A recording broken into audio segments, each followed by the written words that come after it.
Hey everyone, happy Friday. Whoa. Happy Friday. Happy Friday. So it's been a while since we did one of these. Yep. Yeah, just summers are crazy. Been a while. Yeah, what is this? Oh, yeah, right. Yes. Yeah. Friday, live stream. It's just so hard to get more than one or two of us available on a Friday for the last month. There have been, real life kind of gets in the way of things occasionally. Yeah, the problem with Friday is that every time you go away for the weekend, you're away. You're traveling on Friday, and you know what I mean. Like it's a very at-risk time. Mm-hmm. But we managed to get three of us together, four with Ian. And before anybody says anything, Steve's mic is not working as he's using his webcam. Okay. So. Yeah, this is better than the previous mic, though, right? Because I was actually using the worst mic, and now I'm at my second worst mic. Yeah. But my high quality microphone. Well, we think it's my. We've isolated. We spent an hour troubleshooting last night before we recorded the show, which sucked because it delayed the recording of the show for an hour. Mm-hmm. I missed it. We managed to isolate it to my computer. Everything works when I plug it into my laptop, so I had to record on my laptop, but it doesn't work when I plug it into my computer. So it's got to be the USB port. Probably. Yeah, because you're right, Ian. We use the Focusrite is basically an external sound card. We're bypassing my computer sound card. So that's really the last piece. Or just something in my desktop that's making noise. Could be.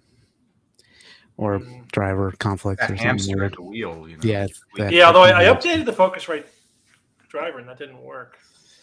Oh, drivers firmware? Probably not firmware. No, it should, because it worked on the other one. No. But anyway, somebody actually in the Discord has kind of the audio video hookup. So I'm going to talk to them about maybe get a replacement. Good. Yeah, but I got to get this sorted out, man. Yeah. There's a pain recording on my laptop. Turn it off and on again? Yeah. Multiple times.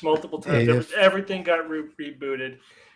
We were in the middle, we were 45, 50 minutes into recording our first segment last night, and I noticed that in moving stuff around, and I was trying to arrange the microphone, everything, I noticed that my laptop became unplugged and it was almost out of juice.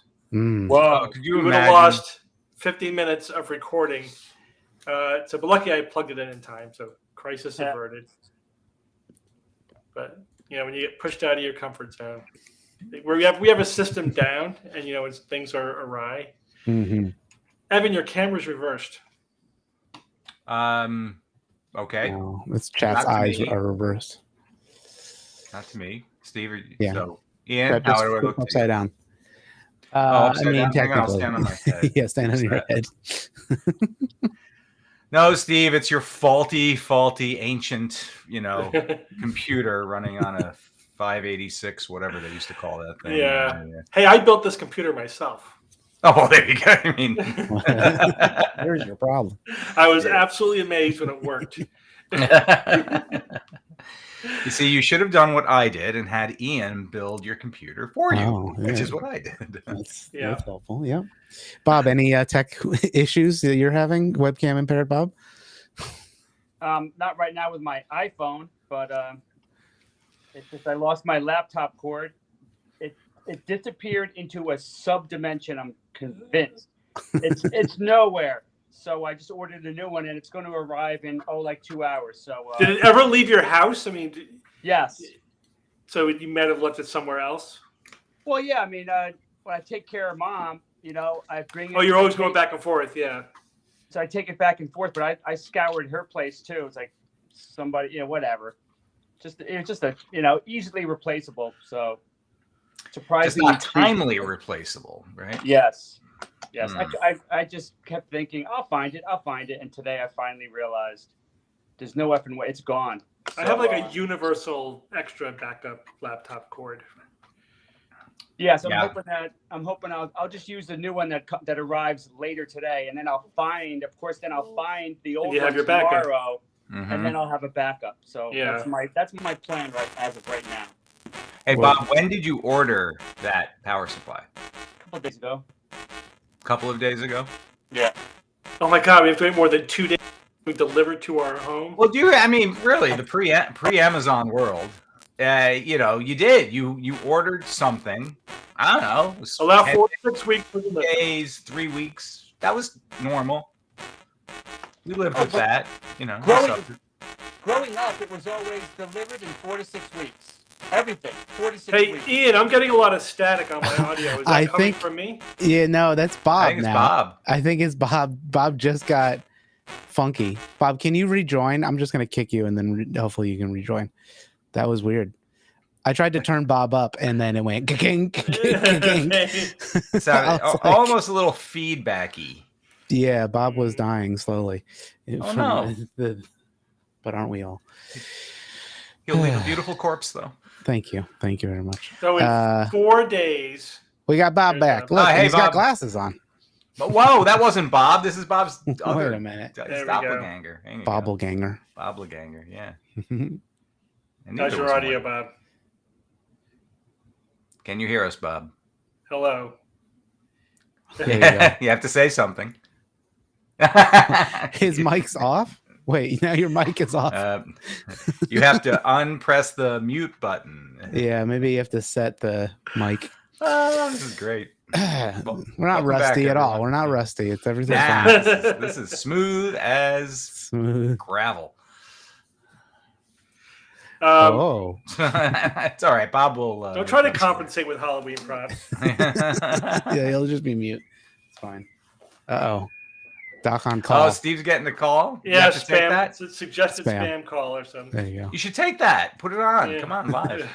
Yeah, argue with them. Too late. Other podcasts. The thing is, with 5 of us recording every week, it's actually amazing that most weeks everything goes smoothly. There's so many things that could go wrong every week. Mm-hmm. Yeah.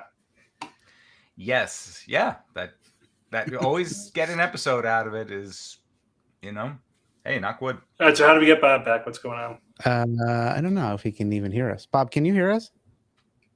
No. That's a no. no. He can't. I think that's what he was doing. He can't hear or he was miming. He can't hear. See no evil, hear no evil. So in 4 days, it's Bob's birthday, July 4th. Oh yeah, that's right. Going to be 60. Bob is turning 60. Oh my gosh, Bob! It's a good thing you can't hear this. We're going off on your age here. Bob's camera's flipped too for me. Yeah. Bob completed 6 decades, 3 score. Good job, 3 Bob. score and 0 years ago. Mm-hmm. Bob was born. That's good looking man for 60, and I can say that with full confidence here. Yeah, he doesn't look bad for 60. Yeah. That's when you get old enough where like that. Oh, you have to caveat that. Like, you get to that age where you look good for your age. You know, I mean, otherwise, but you got to have some sort of measuring stick, I guess. There's a point that you can go by. You know, I've seen some people 45; they look like hell. Yeah. Oh, I know. Yeah. I know. So you, Steve, I'm sure you've seen the whole variety. I mean, yeah. So being a physician, and examining people and knowing their age, and we definitely make that as part of the medical assessment, is how someone looks, based upon their age. So we actually might even record in the note like patient looks older than stated age. Interesting. Like, as a medical description, or younger than age, or whatever. Don't frequently do that, but some people, so the age at where, like how well you've taken care of yourself, you know what I mean? Yeah. Really starts to diverge is in the 40s.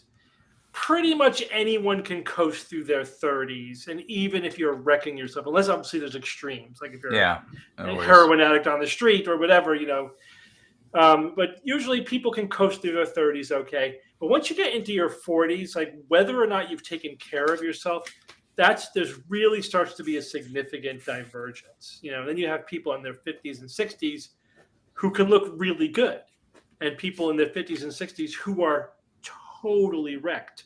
You got to write backwards. Oh, that's right. Yeah, I have to do that. I'm gonna do that. Go ahead. Yes, totally wrecked. I hear you. Yes, and it primarily has to do with drug use. The worst one, I don't see a lot of. I do sometimes, but I mean, there you go. Right. The alcohol wrecks people. Like alcoholics, people who use a lot of alcohol. They're just wrecked. Yep. Zero health benefit from alcohol. None. Zero. More studies. There have been. I've seen at least 2 reports about studies just this year alone that have basically added to that pile of evidence. It's not this like, one drink is actually kind of healthy for you every once in a while. Nah, they shot that down. That turned out not to be the case. Yeah. If you just a fact, it is what it is. Not judging, not saying people, can't do it, but that is just. Yeah, obviously hard drugs are even worse, although it's way more people are affected by alcohol. And then smoking is bad too. You could tell when you get into 50s, 60s, like who the smokers are. And so it pays to live a healthy lifestyle. Well, I mean, if you want to live longer and in less pain, discomfort, and with fewer ailments in your life, then those are things. But then again, I've known people, especially with smoking, where they once they're in, they could never pull themselves out of it. Just too difficult, and there's that's why same thing with alcohol. Is working are the same parts of the brain responsible for that addiction? Yeah. Yep. Yeah. Yeah. Remember that there was a time when it was like smoking is like heroin addiction, which it isn't, but the neurological effects are basically the same.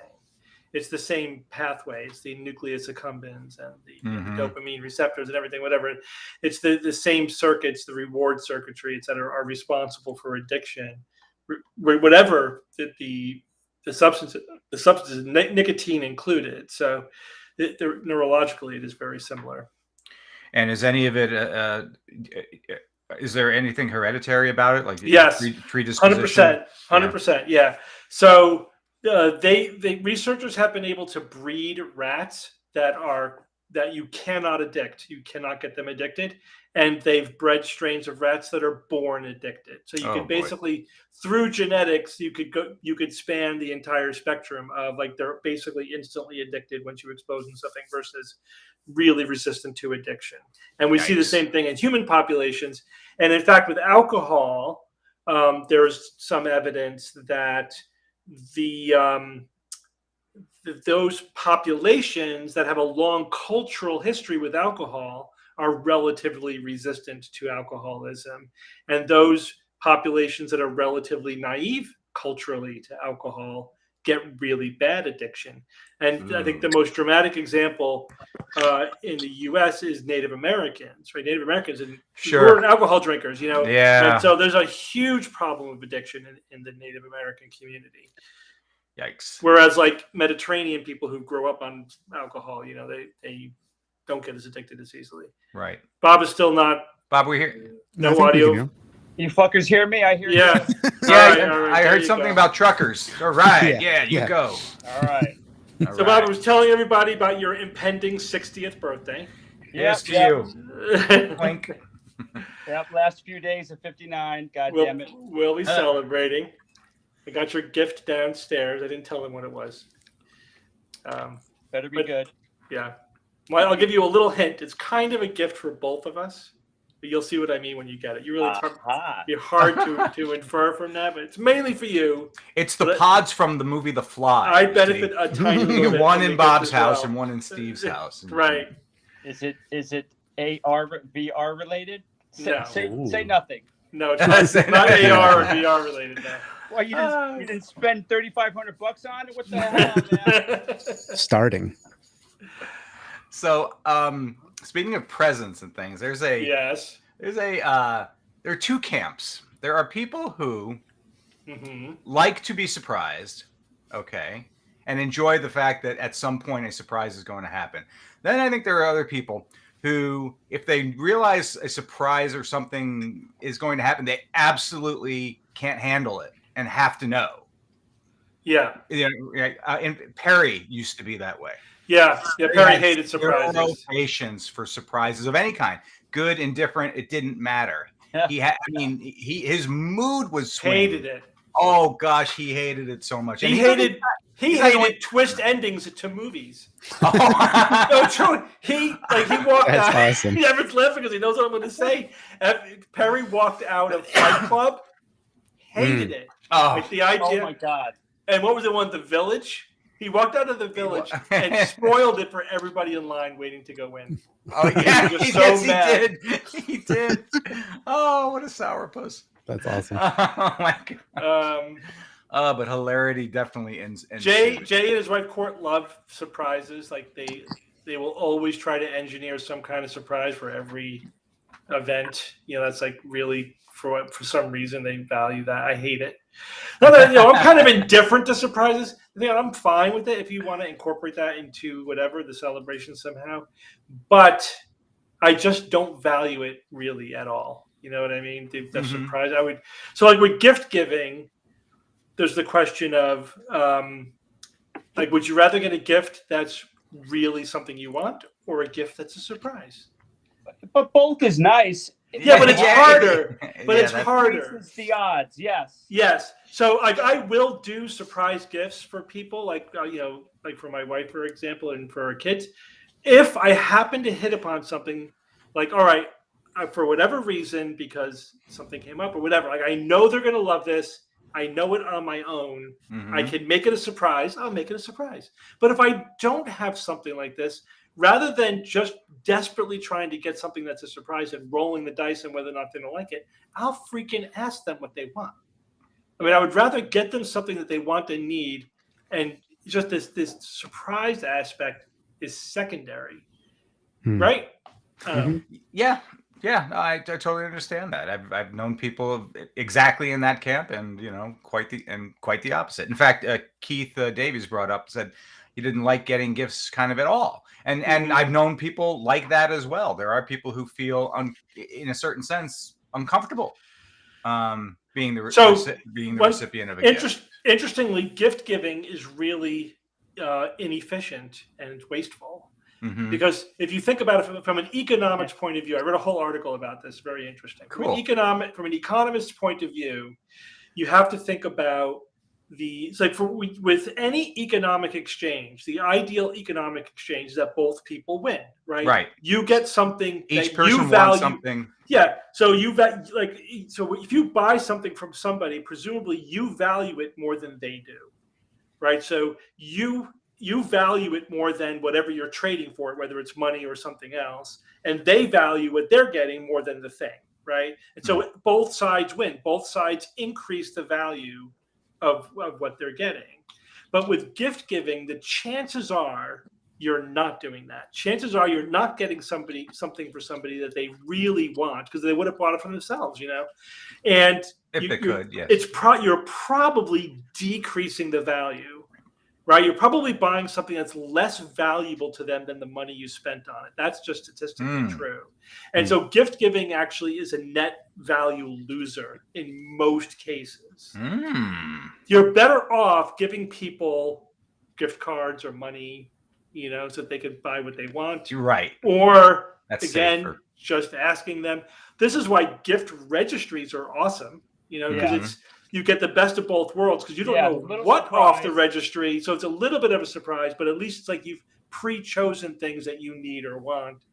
So those are great. Those are underused, I think. I know like they're for weddings and stuff, but I mean, and I know for a time, like there are websites you just sort of forget. We just sort of like let an them, elf store. There's right. One. There are websites where you just say, if anybody ever wants to buy me anything, here's things that I need. But people just don't keep it up because it's work, Yeah.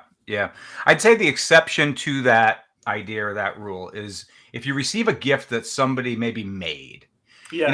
A drawing, a photograph they took, a basket they weaved, or something like that. That has, that's a nice thing. I think almost always ubiquitously to receive from someone because of the effort that went into it, and it's an appreciation of the time that they spent on it, and you have to acknowledge that.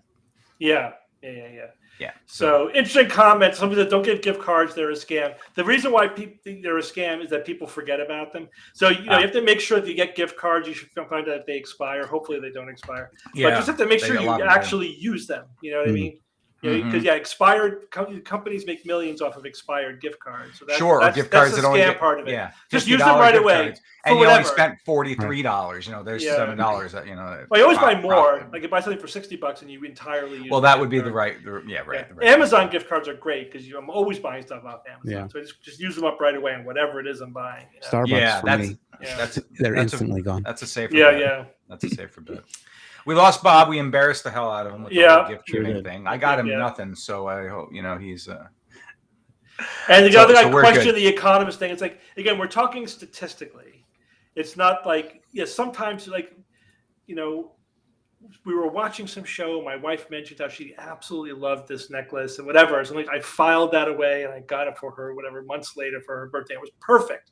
But that just doesn't happen for every gift giving situation. Like there isn't this perfect thing loaded up. And so, it's just hard for me to know, exactly. Like sometimes I'll have to ask. So you due for a new purse, where are you with that? Like, do you need me to get you, or whatever? Like, what is it that you would like? And sometimes the other thing is people enjoy shopping. Sure. Oh, absolutely. It's as much. There's pleasure for the gift giver. Like, I'm not going to buy her clothes. Forget about it. I mean, she would much rather just go shopping herself for her own clothes. Oh, absolutely. Right. Yeah. Oh my gosh. This is why I think. I've been shifting over to this a lot, is that I think experience gifts are better than stuff gifts, than items, than things. I usually only get things when I know somebody needs / wants it. Right. Otherwise, it's like getting tickets to a play or whatever, or a trip or something like that is, I think, and there's research to back this up, that in terms of enjoyment per buck spent, experience gifts tend to you get much more bang for the buck. Items, the thing is, there are things that are practical that you need, right, and they're fine, but they're not that sentimental or whatever. Right. And then the kind of gifts where they're not the kind of thing you would buy for yourself, and they're not really very practical. It's just like a fun gift. People, the pleasure you get from them fades really fast. You put them on the shelf somewhere. I mean, it depends, with very few exceptions. Depends what it is, but that happens. It happens. Yeah. It's why it's always great if somebody has a hobby I collect something. Okay, great. Even then, like I tell my wife, don't ever buy me a technology gift, man, because I research that shit to death before I buy something. So, it's chances are don't buy something for somebody where they know more about it than you do. You know what I mean? Yeah, don't buy Steve a camera. Got it. Yeah. That's not going to fly. Yeah, it's exactly. Like, thanks. Get me a, you got the return receipt with that, right? It's a new mic or audio interface. Yeah, right. All right, But, Steve. Bob is not here. Did you notice Bob's at? Yes, I've noticed that Bob. So now you can tell us what you got. I got him a really high-end chair for his desk.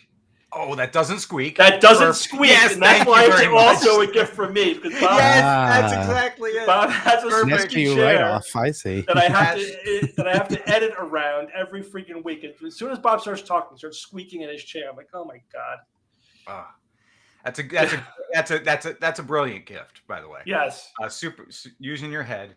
The next gift we should give him is a headset with a microphone attached to it, so that it moves with his head. Yeah, pull one of these. I know. Yeah. My Somebody samurai needs a quieter sword, keyboard, by too. the way, was a perfect gift. But I spent about a year researching before I bought that samurai sword, and it took me a year to get it. And I told my wife, "You're getting me a samurai sword for my birthday." Yep. And she was like, great, fine. I was like, that's my birthday gift. This is what I want. I researched it. This is how much it is. So that's different. I mean, that was, again, I put a huge investment and time into that. And I do love it. I take it out and admire it frequently. Another gift that I got myself, we all got for ourselves at some point, that again, this is like one of the things I like to think about. It was like, how much enjoyment did I really get out of something versus how much it cost? I have a lot of fun with my lightsaber. I have to admit that's like the best toy I ever bought for myself. They're just cool to have. Oh, Bob's back. Here we go. Oh, right. Hey, Bob. Yeah. Hello. Yeah, about all that. Right, let's change the topic. About that probe on Mars. Yeah. Yeah, don't no more. So, Bob, I have some bad news for you. Yeah, you covered my topic. I covered your topic. Bob, how could we not cover it? We had to. It was the news of the week. It was all out there.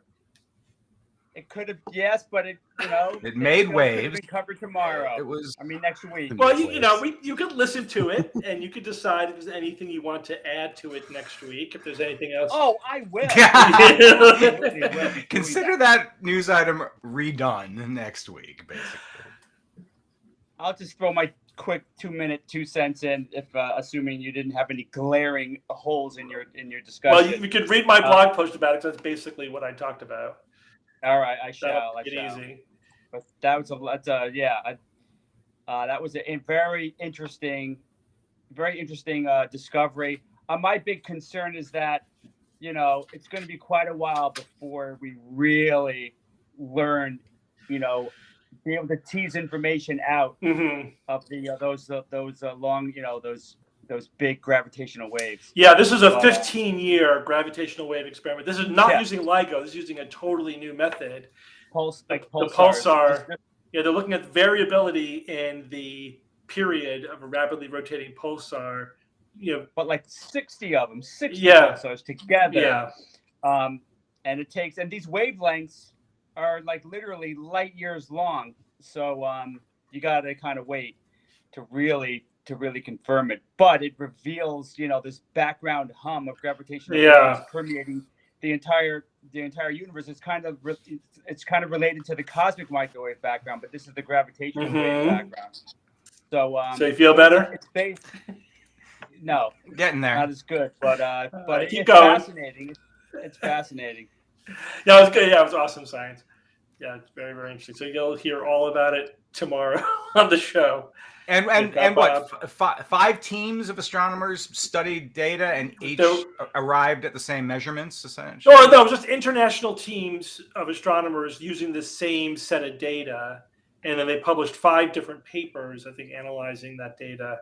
But they did it simultaneously, so nobody would scoop each other. Right. Right. Which was nice. Which was really nice. That was really nice, showing this international scientific, respect, collaboration. Collaboration and respect. Totally. And that was a wonderful aspect of the whole thing, is that nobody was like, we scooped you first. They all agreed to do it at the same time. Yeah, that was wonderful. Because that's a thing in academia, by the way. Trying to get the scoop, being the first person to publish something new. Make the discovery, be the one that gets the Nobel Prize. Hey, man, yeah, could be this. This could be a Nobel Prize. It's this huge new, window to gravitational waves. I remember when I was a student or resident or whatever, one of the attendings was like, "Who was the second person to cross the Atlantic in an airplane? To solo across the Atlantic." You don't know. You have no idea. Being second is worthless. It sucks. You're either first or you're nothing. Like that was the lesson of it. Well, there's a point to that, sure, but aren't we doing this just for the discovery and to help people? Well, you could do both things simultaneously, I suppose. All right, what else should we talk about?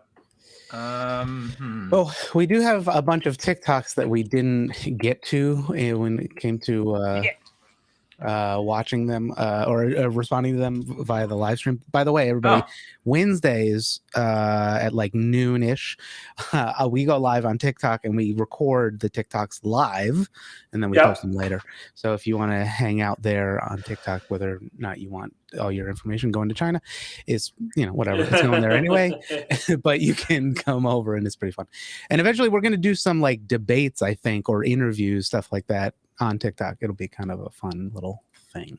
Yeah, and send us any recommendations for TikToks you want to take down. Yeah. So there's a couple in here. So there is the Titanic was a hit job. Here is the proof. Oh yeah. Oh boy, here we go. And the proof is all innuendo and and suggestion and coincidence or whatever. It's like, oh, this guy had a lot of money and he died. So clearly they were trying to take him out. I mean, okay. Right. It's like, that's the evidence, it's basically just conspiracy mongering. No evidence that it was taken out. There's that one. There's the Navy UFO patent holder.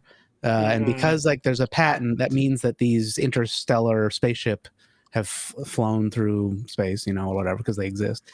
And then there's finally the Joe Rogan debate, in terms of should Peter Hotez debate with RFK. So I don't know which one you guys want to tackle or watch a little vignette of. Yeah. What do you guys feel like? Anything's good with me. Whatever you want. Well, just because it's in the zeitgeist, I know we did a full YouTube video of the RFK Peter Hotez thing, so that'll be coming out in a little bit. But let me play this one just because it kind of gives you a little background. Oh God, TikTok! Why is it making me verify that I am me? Hold on, stand by. Tell him I said you're you. I'm me. I swear. Okay, here we go. Just gonna share that one. Hopefully it'll actually play. Joe Rogan, here it is. Let me know if you can hear that. Not yet. Oh wait, I think then it's an auto show up. Whoop. Totally prepped. Here we are. It should play the audio. Back and forth on Twitter, which is not something you see very often. It started when Professor Peter Hotez was tweeting about how he doesn't feel Spotify is responsible with the way they handle Joe Rogan and the guests he brings on regarding vaccines. The most recent example being the podcast he just had with RFK Jr. Joe Rogan responded to this and said, "Peter, if you claim what RFK Jr. is saying is misinformation, I am offering you $100,000 to the charity of your choice if you're willing to debate him on my show with no time limit." Peter Hotez responded and said, "Joe, you have my cell, my email. I'm always willing to speak with you." I personally thought that was him saying yes, but Joe Rogan didn't seem to think so. He said, "This is a non-answer. I challenged you publicly because you publicly quote tweeted and agreed with that Vice article. If you're really serious about what you stand for, you now have a massive opportunity for a debate that will reach the largest audience a discussion like this has ever had.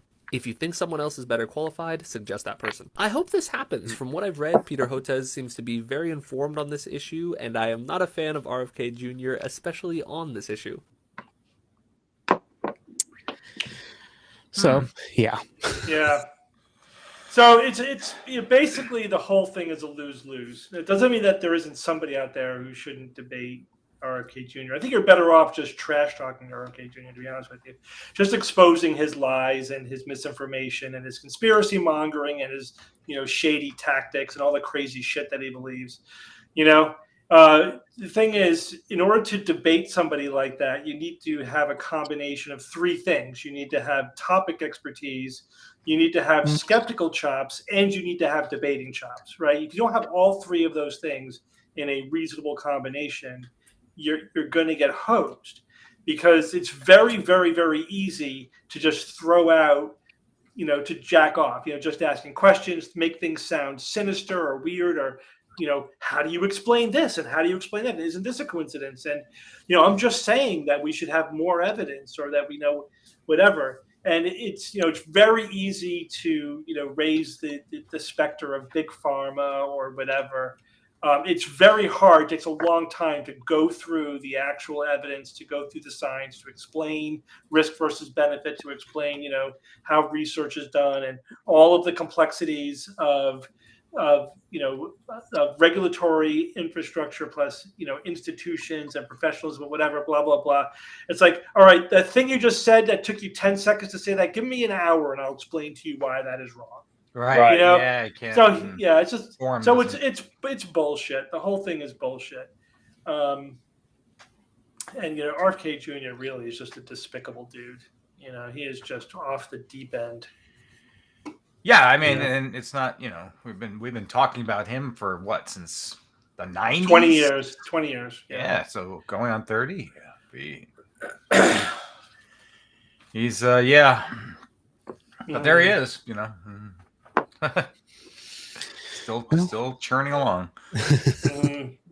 Right. I mean, he's still claiming that mercury in vaccines causes autism, right?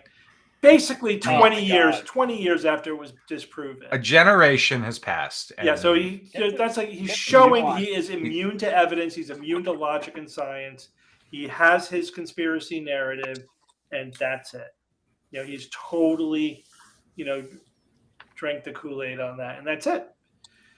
So, but he does, he's running for president, and he does need to be exposed for the crank that he is. Yeah. Yeah. Right. Yep. But yeah, a little chunk of people are listening to him though, so I know, a little scary. Nice tentacle, Bob. Oh, Yes, it is. Did I mispronounce that? All right. What was the other TikTok? We got other things? Yeah, so there's a couple others. I mean, there's the Titanic was a hit job.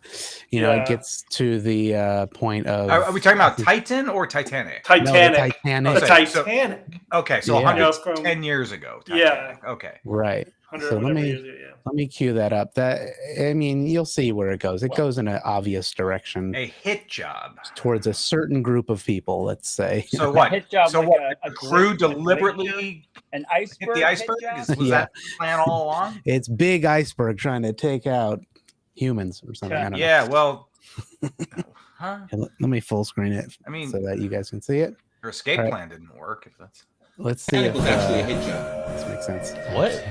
Real? Yeah, Titanic was a hit job. So basically what happened was all the richest people in the world in 1912 were supposed to be on this ship. Mm-hmm. And you had the Rothschilds and their basically lackeys at that time, who were called J.P. Morgan.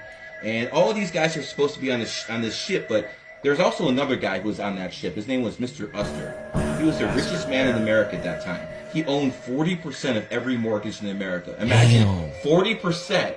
Imagine the mob's tactics. Someone has to do to have 40% of all the mortgages. Yeah. So again, this guy's a gangster. I'm not saying he's a good guy, but basically, this guy was in the way of the Federal Reserve. They wanted to create a central bank, the Rothschilds, and they couldn't. They already owned Europe, but they didn't own America yet. Yeah. So they need to create a central bank. So what they did was, they can't just take someone out of that importance. This guy's just too important. Just can't. So what they basically did was they made this big deal of everyone going on the ship. Yeah. And then in the last seconds, all the Rothschilds people exited the ship. like right before it's about to take off. They exited. So here's what happened. The ship sunk.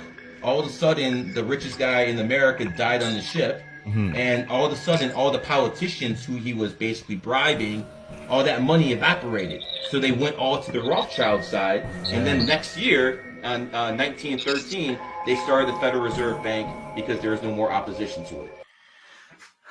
So this is QAnon level bullshit. So that's that. You know, so Astor was the richest person on the Titanic. He wasn't the richest person in America at the time. He was rich, you know, he's one of the wealthiest guys, $87 or something million. Definitely not the richest guy in America at the time. And you know, the idea that the Rothschilds saying it's, you know, it's like Jewish world conspiracy bullshit. You know what I mean? But there's nothing to it at all. You know, again, it's just a narrative. And you're going to accomplish this by sinking an ocean liner. That was planned somehow. That this was part of a plan to sink. Why would you do? Why that? As a, you know, and what? It just doesn't.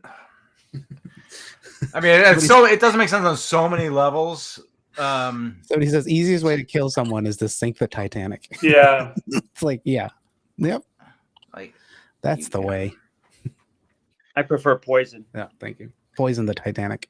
Oh, that was that's one of the weakest arguments I think I've ever seen of anything. Yeah. There's no evidence whatsoever for anyone, you know, engineering the sinking of the Titanic. It's all just based upon the fact, well, these rich guys were there and these other rich guys weren't there. Maybe these other rich guys killed the first set of rich guys. That's it. That's the entire logic that we're dealing with. Gee, you couldn't apply that to almost any situation of anybody ever lived on the planet.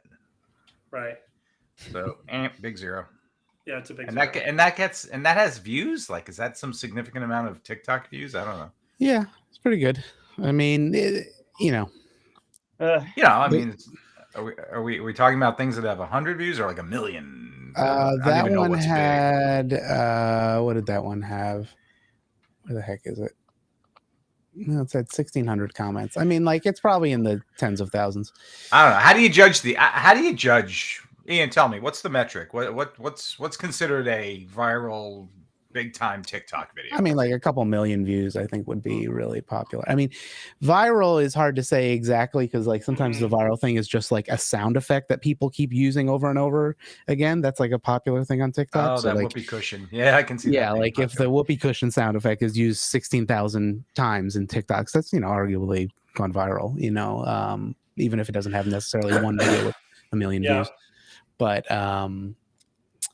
yeah, I mean, a lot of these things, also a lot of these people who have had like pretend to have a podcast is like a popular thing on TikTok. Well, they're like, they'll sit in a room. They don't actually have a podcast, but they'll make a clip that's like this dumb to go viral. You know what I mean? So with the intent that it's like, oh, we're just so we say the wackiest shit. So they're like LARP podcasting. Yeah, exactly. Which is crazy. It's amazing. LARP casting. LARP casting. That's a new thing. Nice. Yeah. Oh, that's great. It's awesome. Someone asked about the Jeffrey Epstein thing. Do we think he really committed suicide or was he killed in jail? So we could say a couple things about that. One is there's no evidence that he was murdered, right? So any idea that he didn't commit suicide and he was murdered is pure speculation, right? Yep. There is no smoking gun. There is no evidence, really. And the other thing is some people, you know, the argument that I've heard goes, well, you know, isn't it convenient that, you know, the guards who were in charge of keeping an eye on him, you know, were derelict in their duties, basically. And, you know, I read a very good article by an attorney who was like, listen, it is not at all unusual for, you know, for law enforcement, especially in a prison setting or in a jail setting, to display that level of incompetence. That's the baseline. That kind of shit happens all the time. Yeah. There's absolutely nothing even slightly unusual about that situation. Yeah. And so, yeah, it's in and of itself, it is not suspicious. Yeah, I know. If it didn't happen, that would be weird. In a way. Yeah. Point to the cameras not, you know, either not working or they lost the tapes or some other, technical stuff like that. So you can see how they say, well, you add that to the other factor and then this factor here, and you add three things together, and this must, therefore there's reasonable suspicion here. But I mean, so there's enough suspicion to investigate it, but there's no evidence. Like there's nothing that was ever came up. Never attribute to malice something that could be explained by simple incompetence. That guy was that guy. Oof, man, because I was aware of his stuff that he was doing for many years prior to that. It wasn't as widely covered until the point where he got arrested, and then it blew open and became the top. But prior to that, all the stuff, his what happened in Florida with him and other about him and stuff. I knew like 10 years ago this guy had major problems with this person, and like he's a bad guy. Should have been, and it's a shame because it should have gotten more attention, I think, at the time. And unfortunately, some people in the respected scientific community fell into his trap as well. Because he was a funder, because he funded a lot of stuff having to do with science, and he never, he was never, I don't know, properly vetted or had the public exposure for the shenanigans he did, because it would have been a different story about how he was treated and lauded, and it's easy to look the other way when there's money in it. Unfortunately. And the other thing is like when people are like arrested and being arraigned and all that stuff, that's when they commit suicide, right? That's like the peak. I just got arrested and my life's about to go down the shitter. That's the window when people are at highest risk of dying by suicide. And so again, nothing which is why the ordinary about. I mean, think about this. You're a wealthy guy used to living the life, and you're looking at hard time. A lot of people are going to check out. That's a major lifestyle change. I mean, they screwed it up by not keeping tabs on him. What can you say? They blew it. That was a protocol violation. Totally. Again, like the kind of thing that probably happens every freaking day. Totally. All right, enough of that, Louis. Steve, so you're watching Silo, the season finale of Silo? Everybody. Yes, we will watch that tonight. We also are on the very last episode of Justified, so we have to watch that too. Woo! Justified. Great show, man. Those just in time for the new mini season of. Justified. That's what we're trying to go. Try to finish it for the new mini season. And Evan, I learned just recently. Oh yeah, there's a new season of Futurama. Yes, it came back. That's right. This is the fourth time I think now it's come back. It's like the most canceled show in history that's come that has come back from the dead. When the world needs it most. They have everybody. Do they have? Yes, they have everybody. That was and that was a sticking point, I think. Yeah. Maybe about a year ago when they were still in negotiations, the voice of Bender, his name's John DiMaggio, he held out because I don't know, money probably, but they finally got him. They got him. They got the whole cast. Nice. Yep.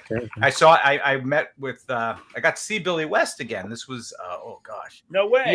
Yeah. I was with him I saw him at a convention. Said hi to him. He says he remembered us. I don't know, but no, he didn't. Of course, he remembers us. Well, I reminded him of some things. How could you forget? He's a patron, in fact. And this was right before we talked a little bit about it, but it was while it was in kind of negotiation. Because I asked him what he was doing, what's his latest project and stuff. He said, I got some things going on. He said, but another thing, but kind of maybe one big thing coming up. I really can't talk about it because it's early. And this is like, I don't know, 18, it was a year and a half ago or so. I saw him. So it was just as the talk of relaunching Futurama again was churning, and they were so he was in negotiations apparently with doing it again. So good. Yeah. Good for all of them. I love that show. Love it. Yeah. Starting next month, right? Yeah. Cool. Here we go again.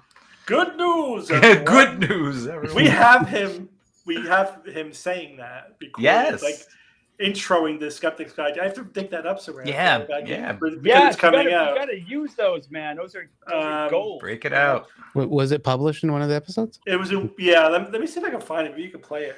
Boy, we interviewed him in I think 2014. Was it 14? down at Dragon Con? 14. We can find that. I've been going through the old ones. It was Dragon Con. Yeah. I remember the interviewer before us was like just throwing lame questions at him, and he called him out. Yeah, he called him out, and so when we went on, we made sure that we weren't asking the same questions that everybody asked. We tried to be a little original, and he had a good time. Yeah, he had a good time. Definitely appreciate it. Yes, when you're interviewing people, who get interviewed often, try not to ask. Try not to ask. Where do you get your ideas from? Yeah, it's like, what's your favorite role you ever played? Oh gosh. You want to dig for some things that maybe nobody else has thought about to talk about. Yeah. What was it like working with this director, right? I know. What was the guy's name? It was what's his name? What's his name? Mr. Deltoy. No, not Mr. Deltoy. McDowell. Yeah, Roddy McDowell. Not Roddy McDowell, the other one. Malcolm McDowell. Malcolm McDowell. So we're at Dragon Con. Malcolm McDowell's there. I'm like, ooh, I love Malcolm McDowell. So you have to pay your $10 or whatever to get a picture in order to ask him a question. So I do that. And I ask him, hey, so what was it like working with Stanley Kubrick? And the expression on his face was like his soul just got sucked out of him. And he gave me what at the time I thought was a complete blow-off response. Like, how much time you got? And then that was it. So I'm like, well, he must like I thought like I was being clever asking him that question, but he must always get that question. Then like a year later, I read an interview with him where he said, everyone asked me that question and it's soul sucking, and I give them the blow off answer. How much time you got? Like he basically like, you fucker. Oh god. I want my $10 back. That's right. You thief. I found it. Oh, good. Wait, hold on. Wait, hold on. I gotta refresh. So it's episode 373 from 2012. Oh, 2012. Live from Dragon Con 2012. Damn, 10 years. Wait. Oh my god, I got an ad on my podcast. Ad. Wait for it. Stand by. It'll be fun when you hear it.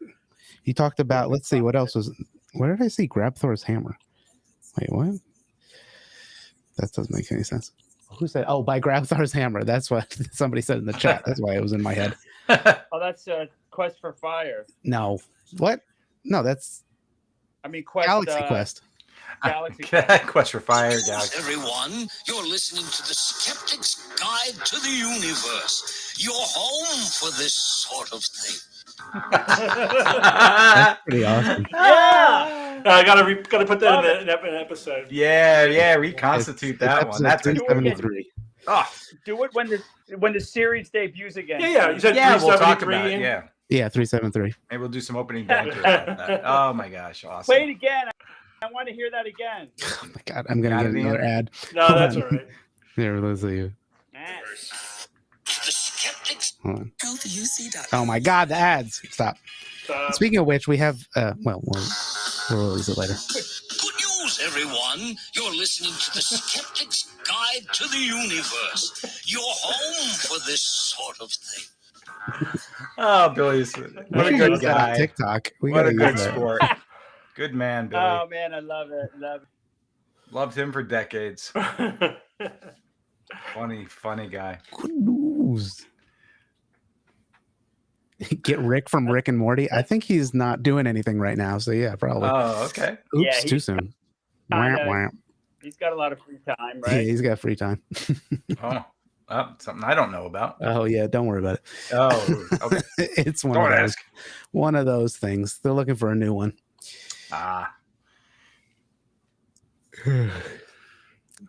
Okay, yeah, Clockwork Orange, dude. That's Malcolm McDowell. Yes. Oh yeah. That's Clockwork right. Orange, dude. That's an awesome movie, Clockwork Orange. Yeah. Video Who directed it? The thing is, the reason why that is a question that everyone asks him, because Stanley Kubrick is a famously pain in the ass director to work for, who asks ridiculously, picky things from his actors. So of course you want to know that. I want to know what it was like to have one of my favorite actors working with one of my favorite directors. So suck it up, dude, and come up with an anecdote that people want to hear. Give me a blow-off answer. I mean, you're supposed to be an actor, at least act. I know, that's the other thing. For such a good actor, he could not hide his emotional reaction to that question at all. He probably did hide it the first 200 times. Whatever. Well. All right, what else is going on? I think we have to go at 6. Yeah, we're gonna do this. We're gonna turn it off at 6. Yeah. Once again, real life and things. But we'll try. Yeah, we'll do this as often as we can. It's just been hard to have free Fridays. I think we're okay for a while. Yeah, the next few weeks maybe. You want to see these guys in person? There is an event coming up called Nauticon. There are, Nauticon, November 3rd and 4th.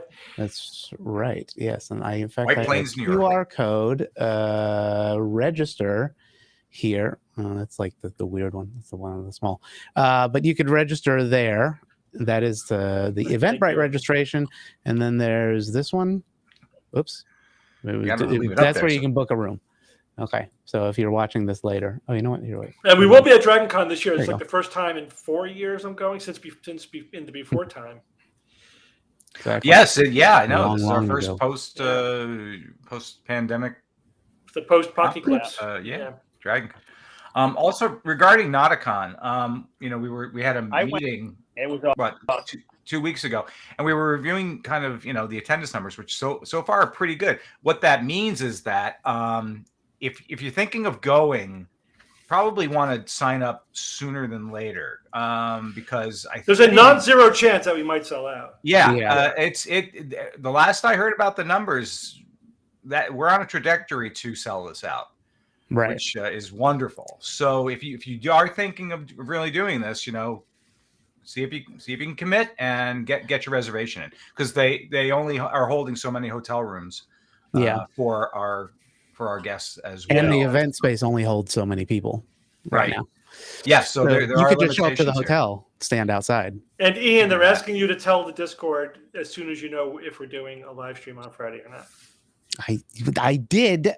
I had to. Yeah. So what are you complaining about? I know. But it was like 15 minutes. I set it up, and then I had to send you guys the link, and then I got to do something, and then they're like, ooh. Yes, Discord. Also, hit the bell on the YouTube and all that such, so you get a notification there too. Absolutely. I did post it in Patreon too. Discord. I'm just kidding. Yeah, we will try to let you know as soon as we know if we're going to be doing it or not. And the next time I'm on the Friday, I will reveal what is in this box. The box. What's in the box? What's in the box? Whatever it is, it's black. That's right. I got a yes, in there it is, because there's no light getting in there. Yeah, don't pay your student loan. Color black. Come to Nauticon. I got a box. What is in that box? What's in the box, people? Candy. Let's have some guesses. A human finger. Finger. A skull. Well, no? I say nothing. Empty. Air, nitrogen, oxygen, argon. Liz, you shrunk her down. Very small. It's upside down. Okay. Uh-oh. Careful. I was a skull. What a shock. A zombie head. A zombie head. It looked like it looked with decaying flesh. Bob, have you seen my jelly bean jar? What's that? Like my jelly bean nice. jar. Nice. You like it? Scully bean jar. My Scully bean. Okay. A dead cat. A possibly live cat. All right, then. All right. That's it. Good seeing everyone. We'll see have a good later. Safe 4th of July, everyone. Yes, have a great 4th for all of your weekend. Enjoy your. And remember to hug your pets, because they don't like the fireworks. My dog doesn't like. That's true. So that's a good point. Keep them close, okay? Thanks, Ian. All right. Bye, everybody. Bye. How do I press the video? There it goes. Bye.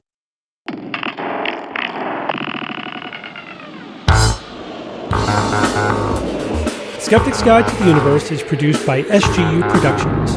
dedicated to promoting science and critical thinking. For more information, visit us at theskepticsguide.org. Send your questions to info@theskepticsguide.org.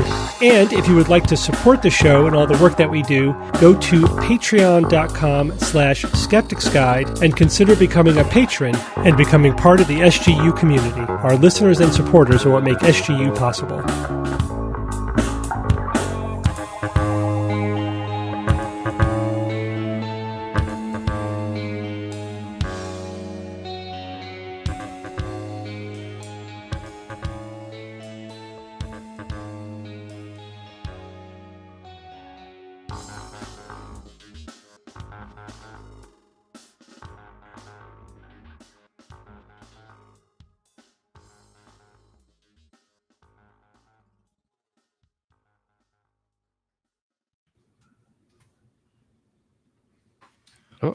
Oh, hello?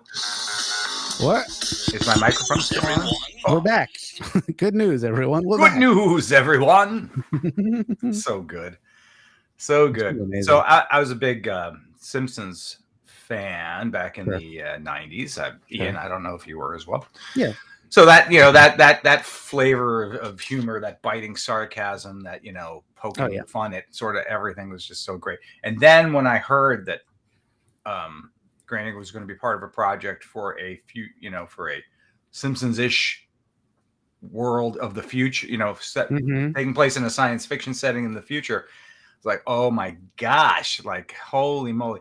So it's one of those times where you anticipate, you're excited for something and it like meets, and in fact, in some ways exceeded my expectations of what that show was going to be. Because I love Futurama so much more than The Simpsons. Yeah, I would argue definitely it's better.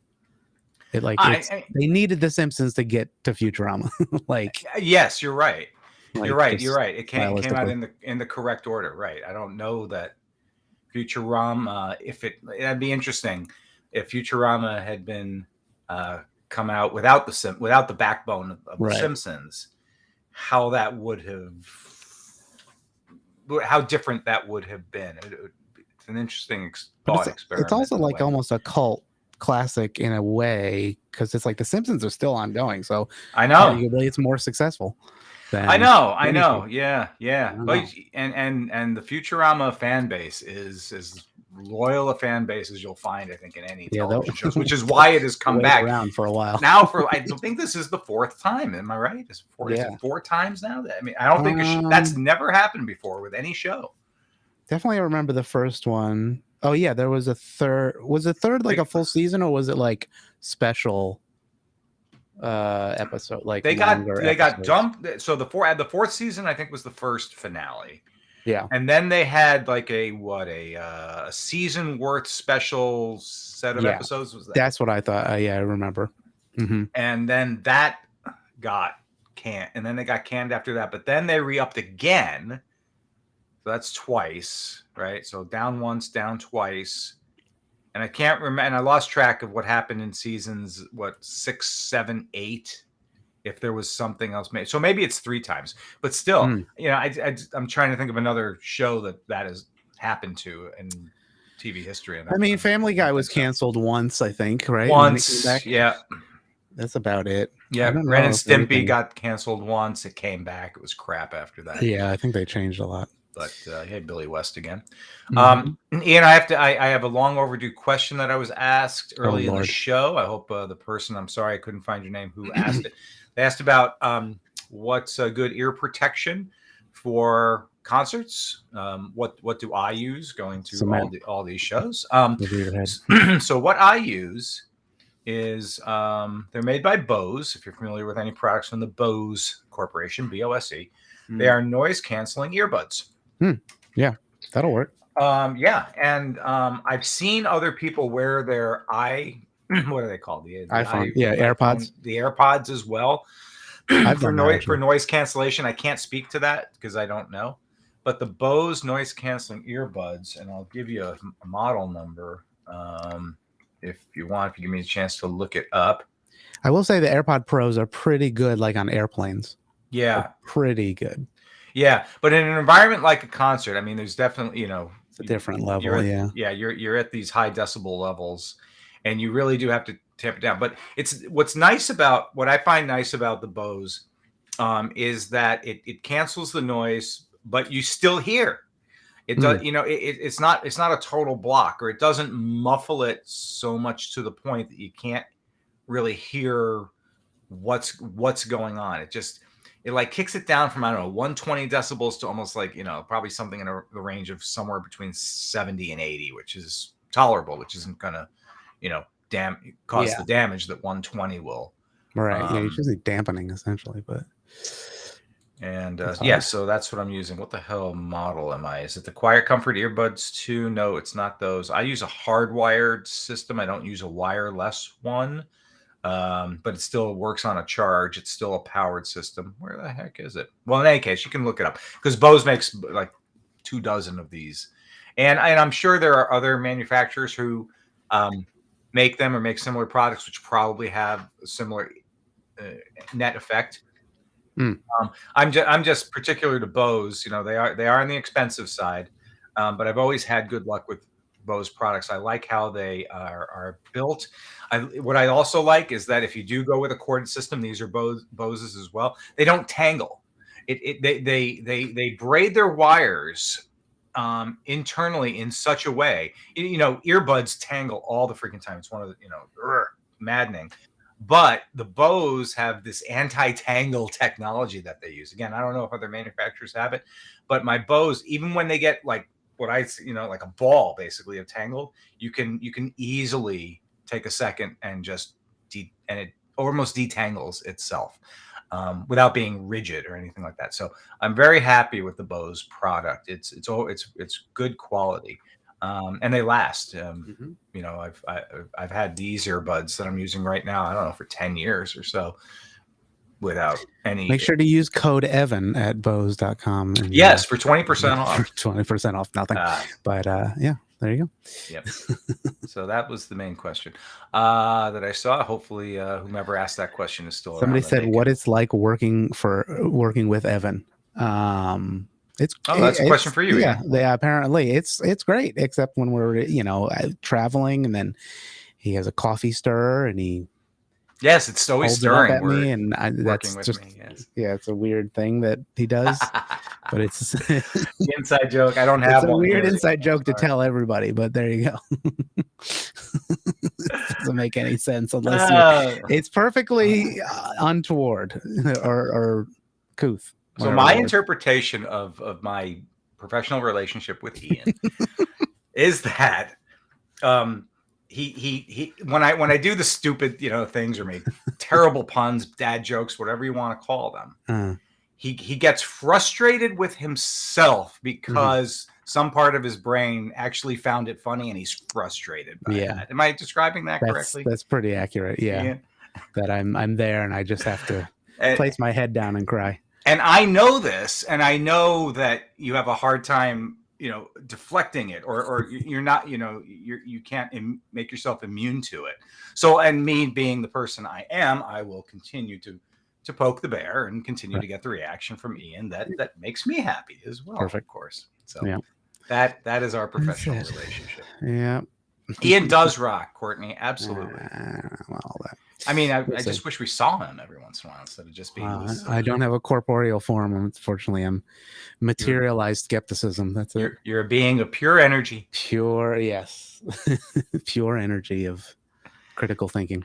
Keith says that my puns have kept him listening in 2009, or at least since 2009. That's well, thank you. I appreciate that. That's good. I feel like there were some puns. I was listening to episodes from 2005 and 2006 the last couple of days, and so I think there were some puns even back then.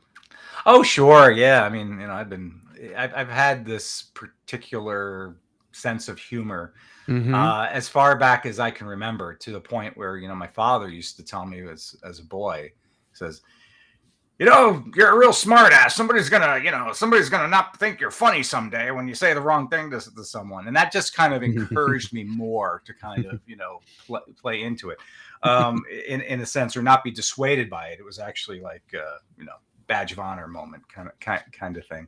And it's not so much that, I can't say I make a concerted effort to come up with kind of the things I say off the cuff or on the fly. I will just hear something in regular conversation. For some reason, my brain will try to play the word in some way, and then I will spit it out without processing it, figuring out, do I even think it's funny necessarily? Do I, how are people going to react to it? I just do it. It just comes out. And, I've never been kind of afraid in that sense of, making a fool of myself, if you want to call it that, or anything like that, or looking silly or whatever. It's just the way kind of my brain has always kind of worked. And I find kind of humor in the fact that these puns or whatever they are kind of exist out there. And I always like to say, well, I'm just saying what other people are perhaps thinking when it comes to these things. I'm not a joke teller. I'm not a comedian. I'm not I don't have prepared material. It really is just off the cuff, on the fly. If I hear something and if it triggers something else, I will say it. I try to get it out as fast as I can because speed is part of humor. 100%. There's an absolute component to that. Even if it's kind of grown material, it's still the fact that you kind of get it out there fast is worth something. Yeah. And hey, I throw a bunch of stuff on the wall, and more of it sticks than not. So I'm very happy. I'm very, very happy about that. And that's just the way I am, and I don't intend on ever changing it. That's it.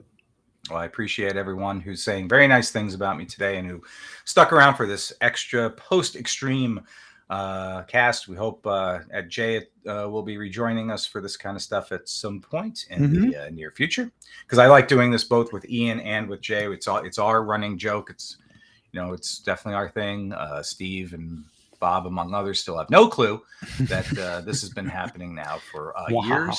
Yeah, literally. Will when that moment comes, there will come a day, I think, in which they will some way or another figure it out that this has been happening. It's like, how long has this been going? No, years. And that mind blown moment. I wish everyone could be a fly on the wall. Yeah. I think Bob will be the upset. He'll be like, "What you're doing?" And then Steve will be like, "Okay." So, but it's fun. It's fun to do. It's funny the way to do these kinds of things. All right, I'll let everyone get back to their weekend. Please be safe this weekend. Don't forget 4th of July. It's a great time. Family, keep friends, your fingers away from the fireworks. And I'm serious about your animals, please. If you got the dogs and stuff, give them extra comfort. My dogs hate the fireworks, so I wind up on July 4th being home, kind of holding my dogs, so that at least they know that they're loved when they're trembling from the horrid fireworks. But all right, thank you, Ian. Much appreciated. Right, see y'all be safe. later. I will see you next time. Bye.